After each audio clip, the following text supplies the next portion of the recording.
Good morning, everybody.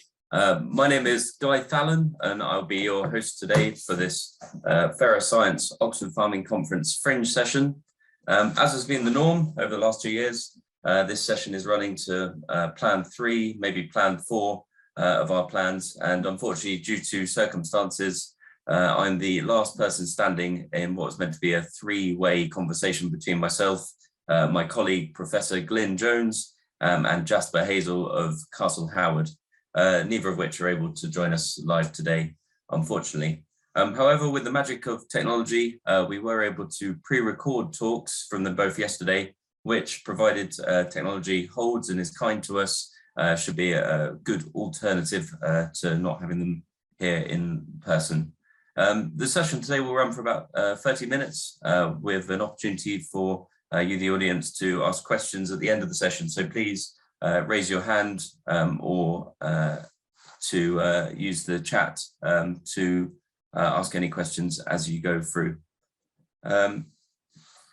So the title of today's Fringe session is How to Future-Proof Your Landscape in Response to Changing Social, Economic and Environmental Pressures. Those 3 legs of sustainability which are key to providing a strong base from which a business can operate, grow, and to build resilience. Social pressures might include changing diets and access to land. Economic pressures could be inflation or changes to basic payments. And those environmental pressures could be protecting biodiversity, planting trees to sequester carbon, or protecting against extreme weather events. In this session, we're going to be exploring the role science has to play in identifying strategies to navigate the radical landscape transformations that are needed to respond to these multivariate pressures, all connected to the combined challenges of climate change, biodiversity loss, and global food security. The natural capital resources that underpin our rural landscapes and agricultural systems are undervalued, often degraded, and fundamentally unable to continue the support of our traditional farming systems in the face of these pressures.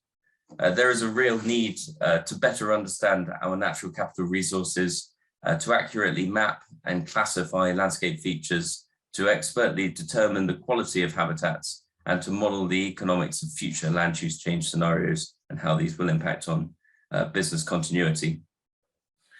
The uncertainty, the inherent uncertainty of the future requires businesses to have landscape strategies that can both be adapted to respond to changing social, environmental, and economic challenges, but also having robust baseline records and spatial data, having that access to expertise and site of scenario-based analysis can provide decision makers with the tools and information required to develop and deploy effective interventions in a kind of timely manner.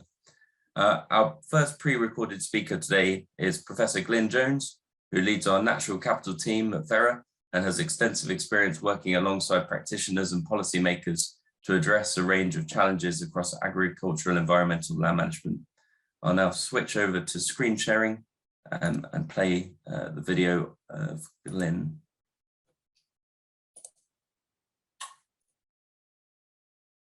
Good morning, everybody. Bit of a shame we couldn't be all together today, but as it turns out, I wouldn't have been able to come down to Oxford anyway, because I've managed to catch COVID from the children over Christmas. But anyway, if I cough and sputter at various points through this, I'm sure you'll forgive me, but I'll do my best.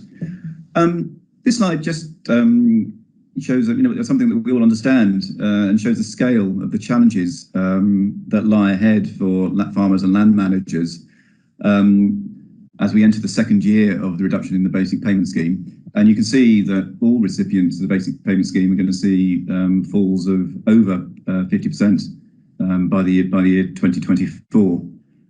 However, not all is not lost, and as you've all sort of heard about a whole wide range of new policies that are coming out, and new opportunities coming down the pipe.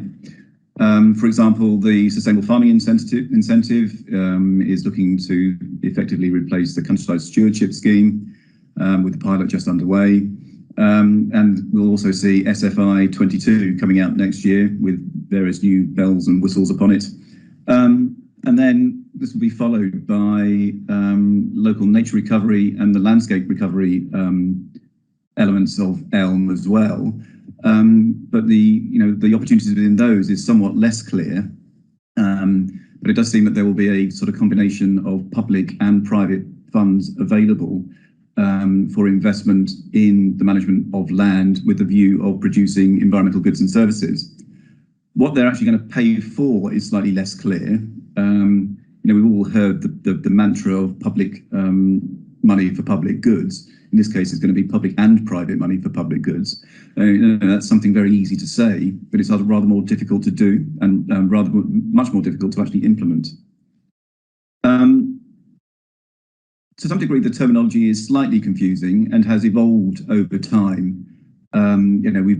The public goods kind of thing I just mentioned about, and then we had a whole several years of talking about ecosystem services, and now we're talking about natural capital, and which seems to be the sort of chosen phrase to go forward. But I think it is an apposite sort of phrase to use for the kind of thinking that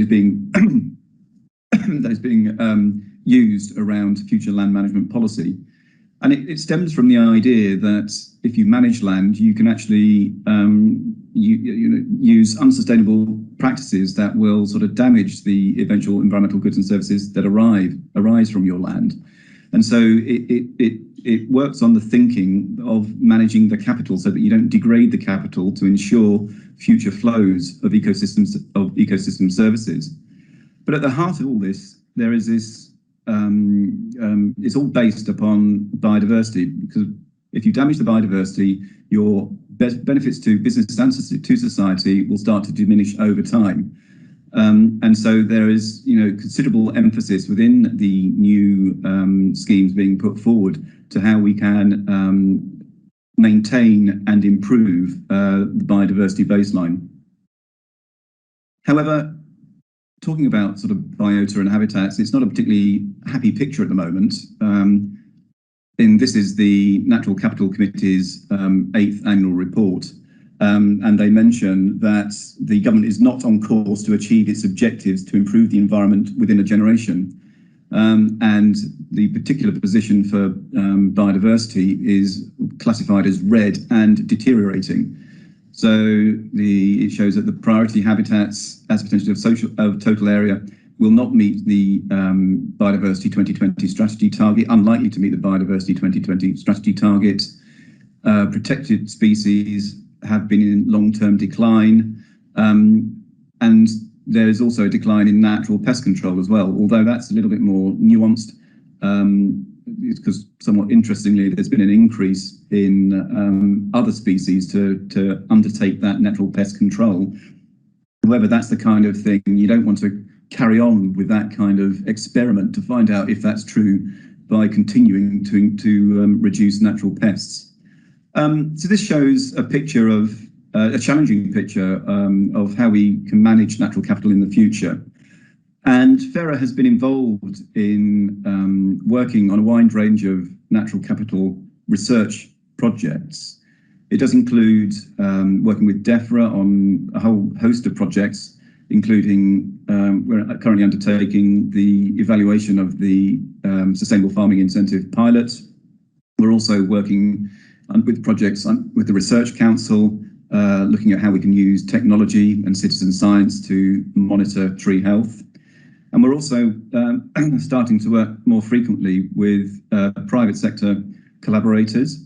This includes a major retailer and looking at the impact of their supply chain on biodiversity, but it also includes working with our neighbours, Castle Howard, which I'll just describe in a little bit more detail before we hand over to Jasper, who will talk about Castle Howard and their objectives. This slightly dull map is actually rather important. It's the baseline, and if you don't know where you are, it's difficult to get to where you want to go to. And it's actually the base map of a particular part of the Castle Howard estate, and it involves the combination of the Ordnance Survey master map with high-resolution commercial satellite data at a 30 centimetre square scale. And it allows us to sort of pick out in great detail many of the sort of features on the estate after quite a lot of processing and a quality assurance process that needs to be undertaken, both with sort of modelling and other remote sensing experts, but also with field ecologists who will go out and mark the homework of the remote sensors, if you like, to validate that the habitat and the features are what the remote sensors say they are. And this is the actual starting point that's required to create the following maps, which have been part of the project with Castle Howard. These two maps here show the habitats on the estate, and also it shows the scores from the Natural England's biodiversity metric 3.0. So on the left, you can just see sort of a typical estate in that it's got sort of plenty of sort of woodland in the brown and plenty of arable in the yellow. And when that is input into the biodiversity metric, it shows a degree of opportunity, shall we say, in that the lowest scoring biodiversity areas is the red, which corresponds generally to the arable. And so this is already starting to show the potential for the estate if they're interested in objectives along the lines of rewilding, for example. So it shows that there's potential, quite a lot of gain to be had if they select the right kind of habitats to put onto the estate. This second couple of maps, because we also had a look at the sort of carbon stock and flow on the estate, and this includes both the soil and the biomass. So on the left you have the stock, and not too surprisingly, it's the woodland areas come out sort of with the highest level of carbon density, but also that they're more beneficial with respect to the carbon flux as well. So again, this provides the baseline type of information that allows the estate to consider how they might want to manage their carbon over the coming 20, 30, 40, 50 years, and how they can look at alternative land uses to define which of those are going to be effective for the estate to meet their objectives.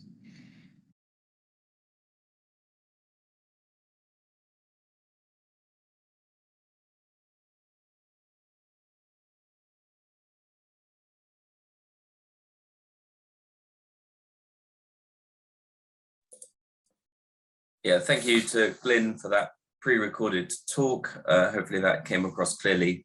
Conscious of videos don't always work in these types of modes, but this is the best situation we could get to with the challenges we face. I think of particular interest in that talk is that kind of point around both public money and private money for public goods, which is obviously increasingly something that people are aware of in the kind of use of our language. Secondly, I think that the point Glyn was making around the kind of challenge starting point that we begin with, and where our kind of biodiversity and habitats and biota exist from. And then I think the third point that is really relevant to this discussion today, and hopefully will come up in some of the questions, links to the kind of long-term nature of some of this decision making. So when you're looking at landscapes, understanding actually how you're going to change your management and impact over the long term of a kind of time frame of 20, 30, 40, 50 years. And obviously an estate such as Castle Howard has the luxury to be able to kind of consider their management strategies in that type of mode. So as Glyn mentioned, as I've just mentioned there, we've been working with Castle Howard over the last year to support them with the development of their long-term landscape management strategy, absolutely over that kind of 20, 30, 50 plus timescale. And today we use them as a case study to explore how we can use high resolution baselining, spatial models and metrics, as well as scientific expertise to provide the opportunity to explore options for landscape scale change in land management strategies, as well as providing the estate management team with the ability to monitor over time, as well as to adapt those plans to respond to changing pressures. We'll now have two videos back to back. The first provides a kind of visual introduction to Castle Howard, and the second is Jasper Hazel, CEO of Castle Howard, and a pre-recorded talk he did for us yesterday as well. So there'll be about 10 minutes in total. I'll just switch over to that now.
Thanks, Guy, and apologies for not being there in person.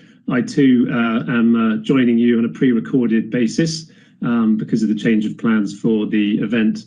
My name is Jasper Hazel. I'm the CEO at Castle Howard, and Castle Howard is an estate in North Yorkshire. And for those of you that aren't familiar with it, it was made famous in the 80s by the filming of Brideshead Revisited, and more recently Bridgerton, which came out in 2019.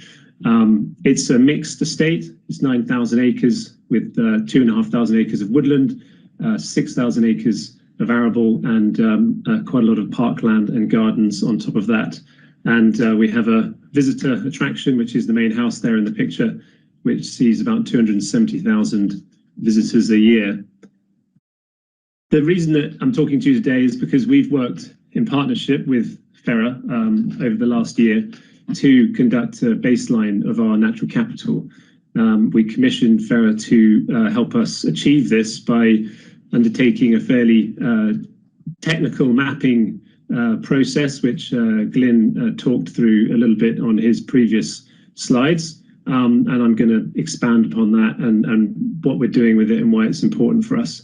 So the reason we wanted the baseline was that we wanted to be able to model and map and value the ecosystem services that can be derived from the natural capital of the estate.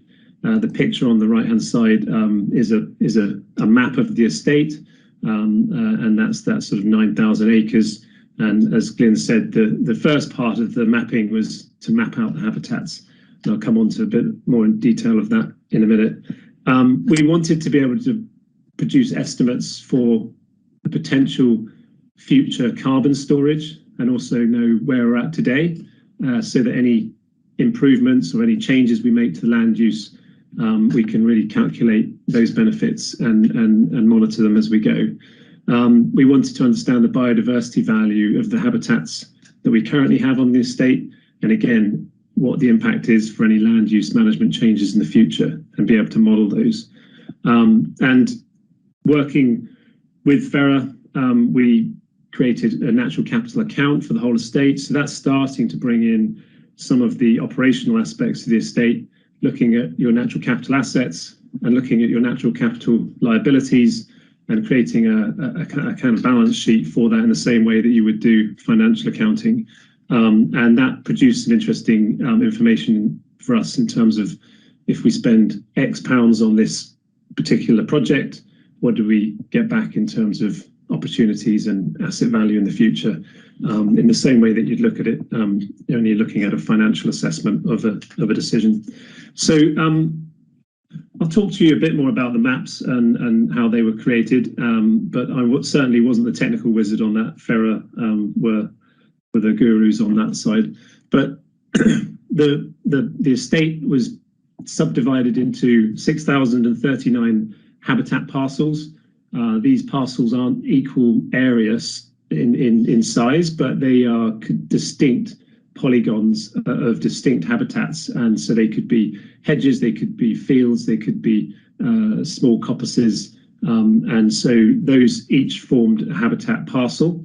Then each of those habitat parcels was classified, and as Glyn said, the satellite imagery that they have, and then they run through the assessment tool, gets you to a 30 centimeter square accuracy. So you're really getting a high resolution in terms of what's going on the ground. There's that step one, which is computer aided, but then step two, as with all these things, was human and ground truthing. So where we felt there was sort of perhaps a grey area, we weren't quite sure from the photos and the resolution of the map images, we sent in humans, trained ecologists, to ground truth and make sure that we were mapping them according to the right habitat. That achieved about a 95% accuracy across the entire estate, which is really incredible, because if you think about the old way of doing it with sort of set squares and people going around extrapolating those up on a scale of ours, the level of accuracy would have been much, much lower. And so the technology has really enabled us to do this in partnership with Fera. So what sort of maps were created? So that actually the map here on this slide, before I leave, was the habitats, as Glyn pointed out, the various different classifications, right down to things like walls and roads and built up areas. So you can start to assign different values to all of those different parcels, and we'll talk a little bit more about that later. As I said before, we wanted to understand our carbon storage potential on the estate, both currently and in the future. And this really, I guess it highlighted something we were already aware of, but it really highlighted perhaps the opportunity, if we make changes to some of the arable practices that we're doing at the moment, perhaps moving to more regenerative approaches to agriculture, perhaps planting some of the margins, expanding some of our woodlands, creating corridors between them, we can have a huge impact on the carbon storage potential of our landscape. And that was really quite evident from this map and the next one, which is around carbon flux. So how that changes across the year. So that was interesting, reinforced something we were suspicious that we could do better on, but really gave us a strong baseline to start making some decisions around exactly which fields, exactly what part of the estate we want to transition from one land use to another, and the impact of that. This was the biodiversity habitat units. So again, it sort of mirrors what some of the maps that you saw before in terms of carbon. And what it showed was that, again, those sort of arable areas, the areas that are more intensively farmed, weren't doing so well on the biodiversity units. And so, again, starting to help us shape decisions around how we best utilize some of those areas, how we create corridors between the high value biodiversity areas into the low ones, so that we can improve the overall biodiversity score of the estate as a whole. So what I've been talking about is taking that sort of soil level and field level and parcel level science and the technology behind that, using that, mapping it, building it into a decision-making tool, which allows us to play around with different scenarios. And that's the sort of platform level that you get at the top.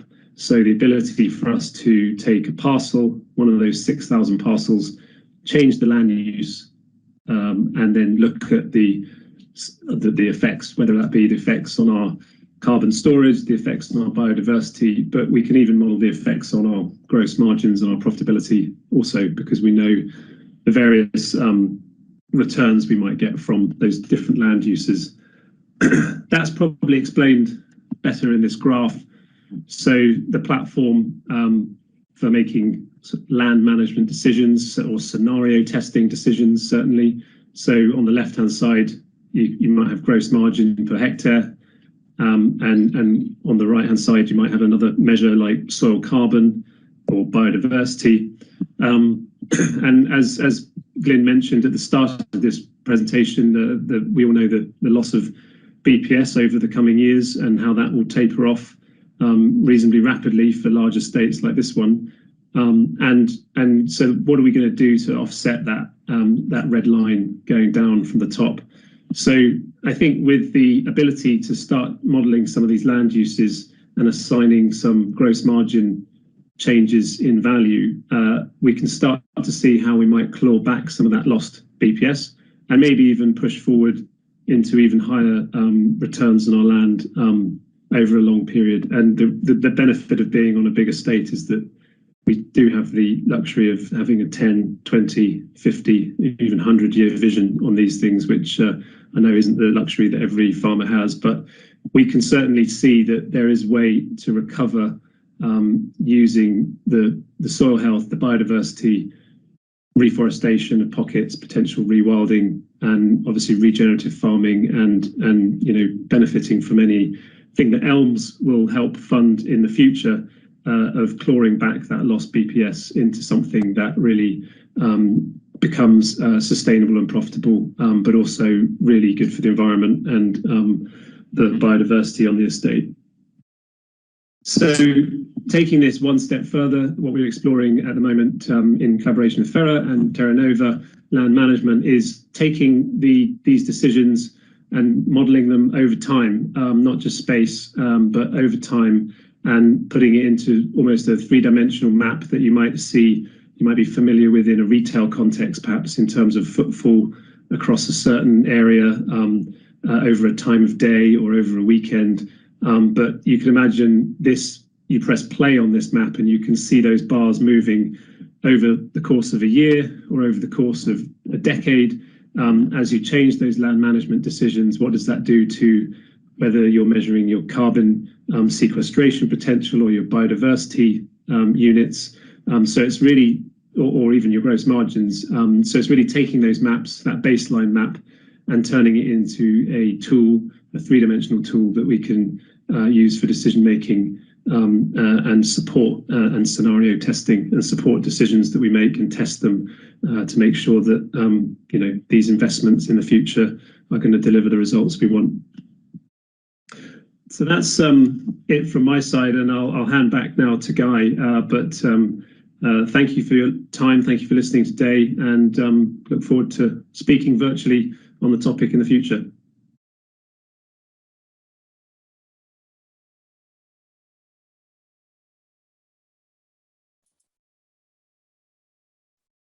Excellent. Thank you to Jasper Hazel at Castle Howard for that pre-recorded talk. Hopefully illustrates some of the work that we've been doing with Castle Howard in a kind of case study mode, but also the value they're starting to kind of see from that in terms of having that kind of baseline information and how they build that into their long-term management strategies. I think the interesting things that stand out from my perspective is that the kind of visuals that we had in that first video, as the kind of drone footage flying over the estate, kind of presents a rich and diverse landscape. But then as you undertake the baselining exercise and you create those maps, you suddenly see the kind of how those are really just kind of pockets of habitat within a kind of wider landscape that has quite significant opportunity for kind of biodiversity restoration, enhancement, and optimization over time. I think, again, one of the learnings from Fera's perspective in the interaction we've had with Castle Howard is absolutely thinking beyond the kind of commercial numbers and also considering the kind of the values of the estate and what that estate wants to achieve over that 10, 20, 50-year timescale as well. So not just recognizing the value they derive from any land management change would be kind of monetary, but also actually how does that feed into where the estate wants to go, how they want to position themselves over time. And then I think that last point that Jasper made in that visualization, this data is obviously quite complex. There's a huge amount of detail to it, and how you visualize that data to support decision making is a really key challenge that we're kind of actively looking at. And from Jasper's perspective, that also extends back into his kind of engagement with those stakeholders within the estate as well. So kind of useful elements to draw on. To summarize, there's obviously a growing need to optimize the use of our natural capital at a landscape scale, and that's in direct response to a range of pressures, as well as those new opportunities that are coming to protect and diversify our agricultural businesses. There are many, many options for which direction to follow when it comes to land management decisions. However, ensuring you have a robust and detailed baseline will ensure you know where you're starting from. And I like that quote that Glyn said, which is, if you don't know where you're at, or if you don't know where you are, it's difficult to know where you want to get to.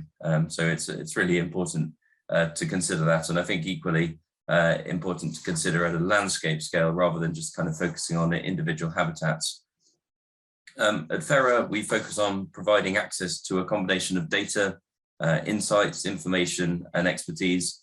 And that very much starts with baselining, which has been well described through the case study with Castle Howard, through the appraisal of those habitats and features and understanding the kind of quality of those habitats, into the work that we're starting to do with Castle Howard, which is very much that scenario-based analysis of different management practices. So understanding what those options are and how those options play out over time. Many thanks to Castle Howard, especially for being our case study during this session today.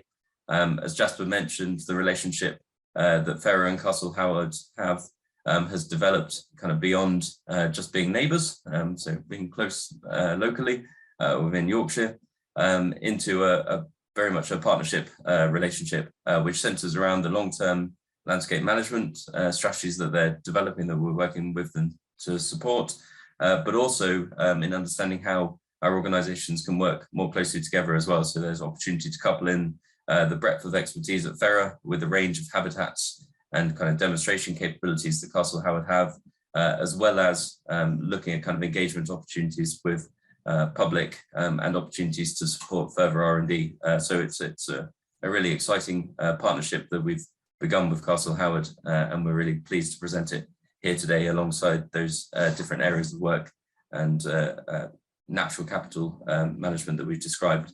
A big thank you to Glenn Jones and Jasper Hazel for their pre-recordings. It's not an easy thing to do, to talk to nobody, and hope that you've recorded it in 1 or 2 takes. So thank you to them for their contributions, as well as to my colleagues from the kind of marketing teams who've supported us in the kind of transitioning across to working in a virtual mode for this event today. So a big thank you to all of those. That concludes the formal presentation for today. So as we go into Q&A, and we'll pick up kind of questions in hands, I will be joined by Paul Brown, who leads our remote sensing capabilities at Fera. So recognizing that we can't have Jasper and Glyn here today in person, but we do have one of our scientists from Fera able to join, so that's Paul. If there are any questions that come for Jasper, I can capture those and we can follow up directly after the event as well. Thank you all for listening, and we welcome any questions or comments you may have at this point in time.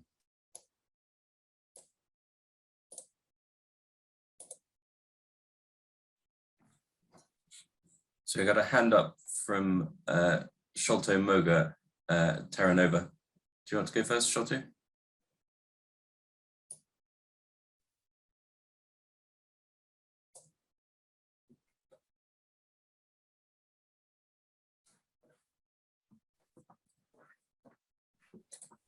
Hi there. Hi there, Guy. Can you hear me? Yeah, I can hear you. Yeah. Hi there.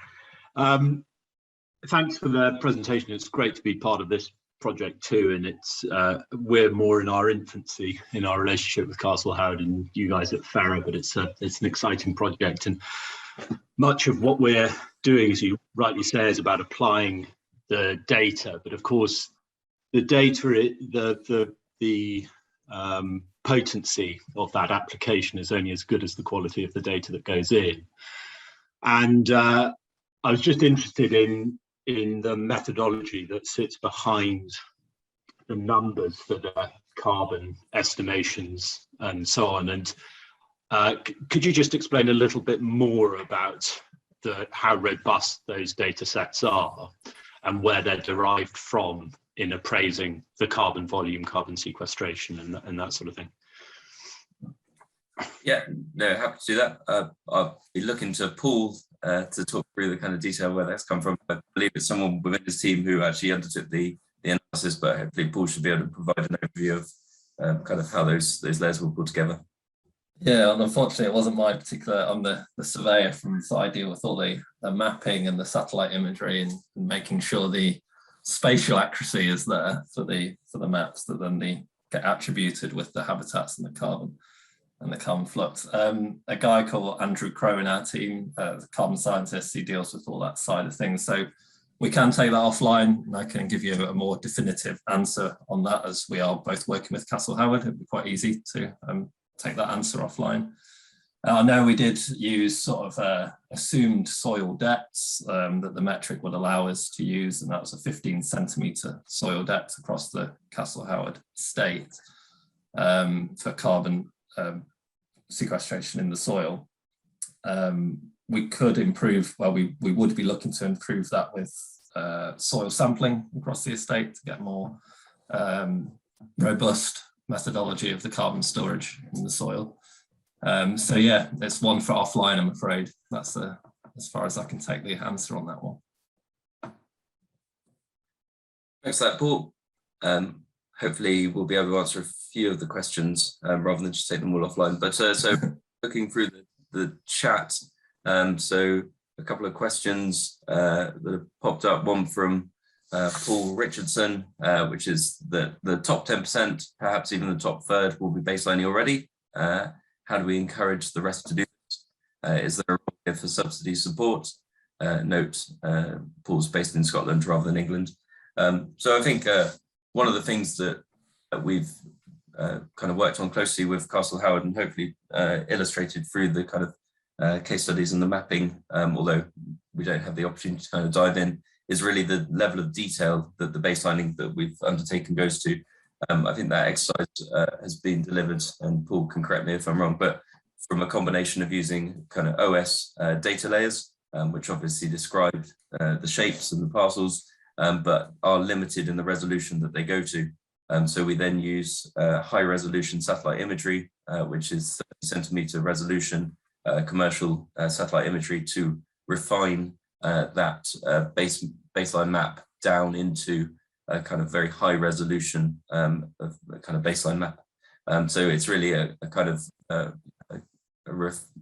refining process, taking those existing data layers and kind of bringing them into something that is as accurate to real world as possible. And I think within there also recognizing that within the landscape classification, there are kind of various different levels that you can go to in the description of what that landscape and what that habitat is as well. So again, trying to get down to the kind of highest or best description of what that habitat is.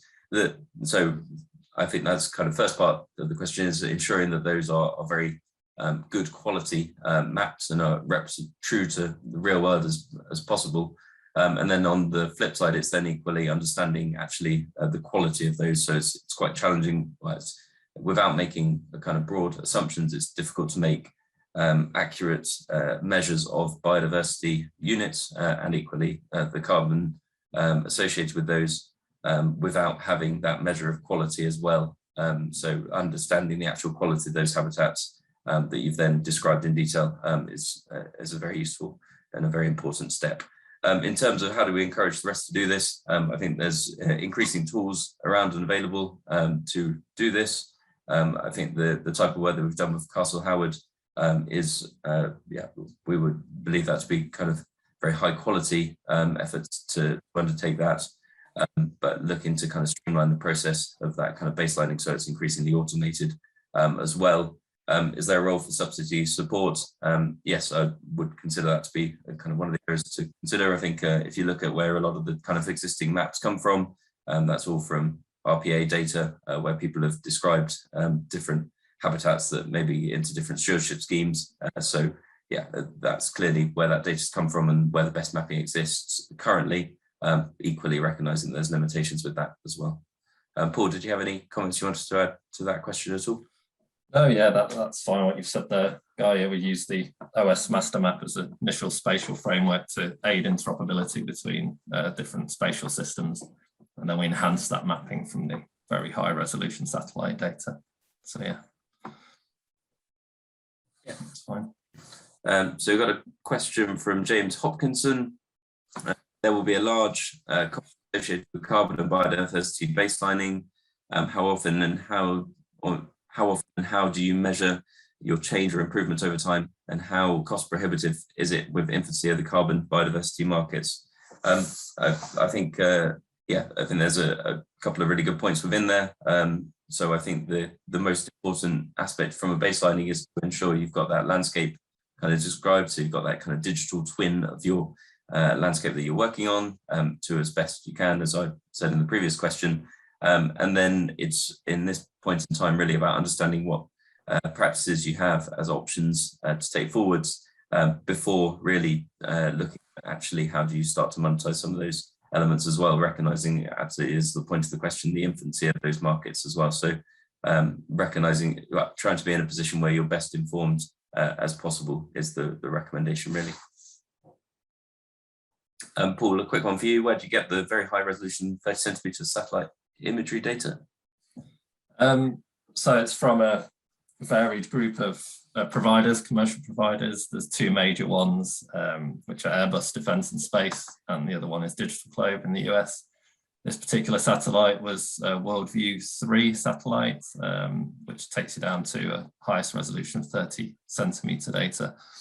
To get it for oneself, it would it's not as easy as sort of going on Amazon and ordering a product. It's kind of like going to a provider, sort of like us, a provider of that satellite data, who will download and process that data for you and then deliver that data. You can go directly to people like Airbus. The main distributor is European Space Imaging, and they're based in Munich in Germany, and that's where we get our imagery from. Excellent. Thanks for that, Paul. There's a question from Wendy Blythe, which has a number of different aspects to it. Wendy, I'll probably take that question offline and pick it up with Glyn, because it's probably one that could be well answered by Glyn, and probably comments in there from Jasper as well. We do recognise the kind of limitations of working with Castle Howard. Obviously, they're a great partner to be working with, but how that then scales down to the wider breadth of agriculture is something that we're very conscious of. And then a question from Alex Lowe, which is linked to cost. So interesting baselining exercise, expensive to do for many. Do you see the return in by selling return investment by selling carbon credits? Not sure the visitors to Castle Howard will pay extra money for carbon sequestration, or is the reliance from Elm for payback? So I think the actual baselining exercise that's been undertaken with Castle Howard, I can't remember the pounds per hectare that's gone into it effectively, but is predominantly automated. So the primary costs are in the data capture, so that data source that Paul just described.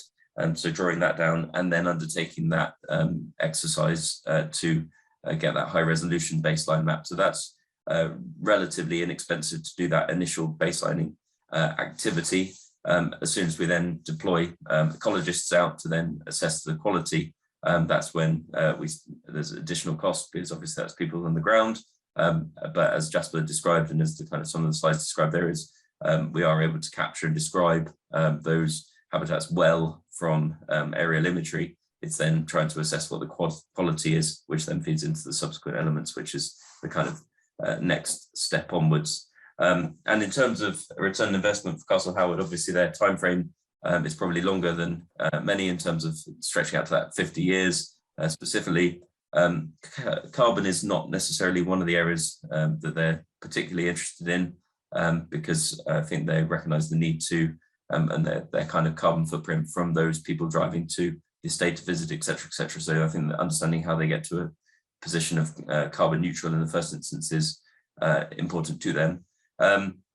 But I think biodiversity is something of very much interest to them, and understanding how their kind of landscape can change, and that's where it kind of links into the values piece as well. So it's not just about the kind of monetary return on investment, but it's also actually about how they as an estate are kind of positioned and how that kind of works for them and aligns with their broader strategy. So hopefully that describes the question or answers the question. And then a question from Clive Blacker. Hi Clive, are Fera providing the services to clients commercially? What would the cost be? Are the outputs recognised by other schemes, and is the data capable of being shared with any carbon schemes? So yes, we are providing this service commercially. So it is a commercial service, and it's broken into that kind of baselining, and then into the kind of appraisal quality aspect, and then into the kind of scenario-based analysis. I can share costs with you offline, and if anyone has any questions. I think my colleague Chloe has posted a link for further information in the chat as well.